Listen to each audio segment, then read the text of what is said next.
That means using products, parts, materials built right here in the United States of America. It means bringing manufacturing back, jobs back. Everybody, there's a lot of new developments on the fourth stimulus package for the American people, and Bernie Sanders has said that many lawmakers only want to pass a large spending bill that would help Americans all across the nation, and not just a small targeted group of people. So this is the good news for everyone that is expecting to receive a fourth stimulus check. Bernie Sanders announced that President Biden cannot count on him to support almost any compromise and social spending package, which the Senate puts together.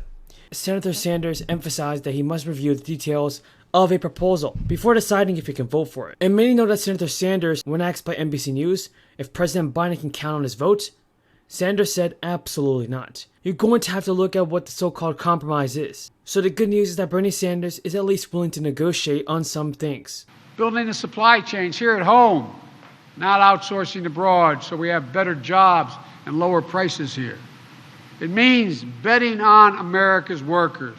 And the Democrats' social spending and climate package remains currently in the Senate because of opposition from Republicans and Senator Manchin it is. But the good news is that Senate Democrats are now considering passing a bill in sections that have support in the upper chamber. However, Senator Sanders' comments further muddy the water for Biden's chances of passing one of his bills, putting the senator in his support of a final compromise bill in question. Now, Kyrsten Sinema is already facing a series of rebukes from elected Democrats and progressive organizations, even members of our own party. All this criticism could force Sinema to finally support Biden's Build Back Better bill. Good paying jobs. The highest increase in U.S. manufacturing jobs in 30 years. So as the country continues to be impacted by the crisis, just many members of Congress are mulling a fresh round of stimulus checks for businesses.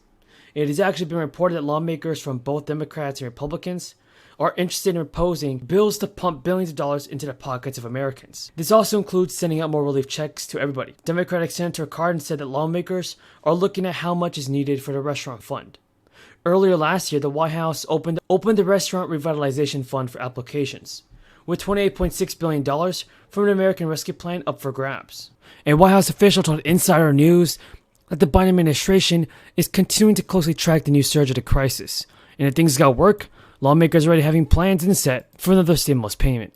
The official said that we are not in the same place as we were last year, adding that there are still leftover funds from the stimulus bills that was signed back in last year.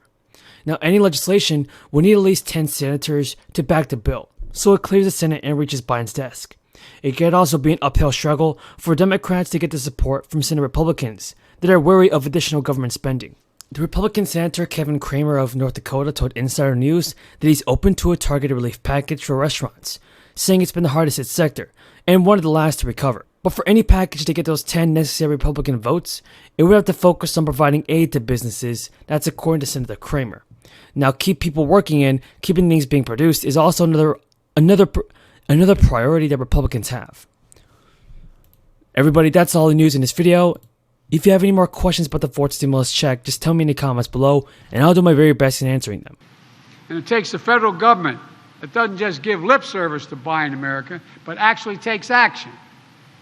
That's the approach I've taken from day one. And now we're beginning to see the results. We learned this week, after my first year as president, the United States had the fastest economic growth in nearly 4 decades, along with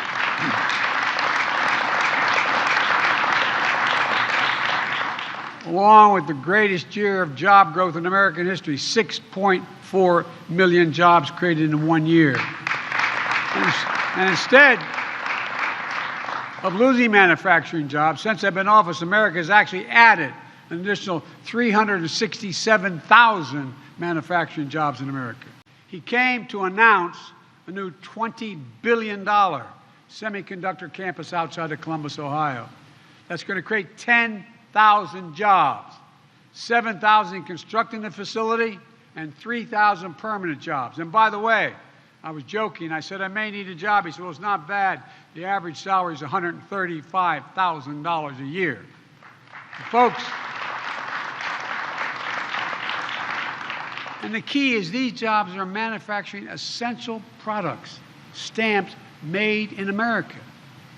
Semiconductors are, though you all know, they're small computer chips that power virtually everything in everyday life, and they were originated here in the United States of America. We used to own not only the patent, but the technology and the production.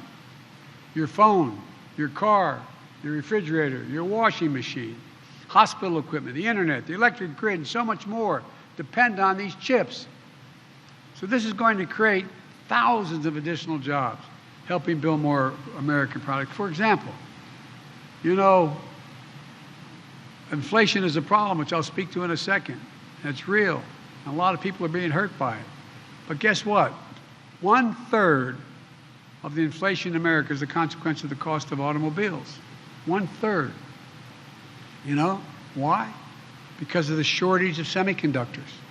They can't build them. And therefore, the ones that aren't being built cause the price of those that are being built to go much higher. This announcement helps fix that problem. 3 days ago, I called a meeting in the White House of CEOs from General Motors, Ford, Microsoft, Hewlett-Packard, and others.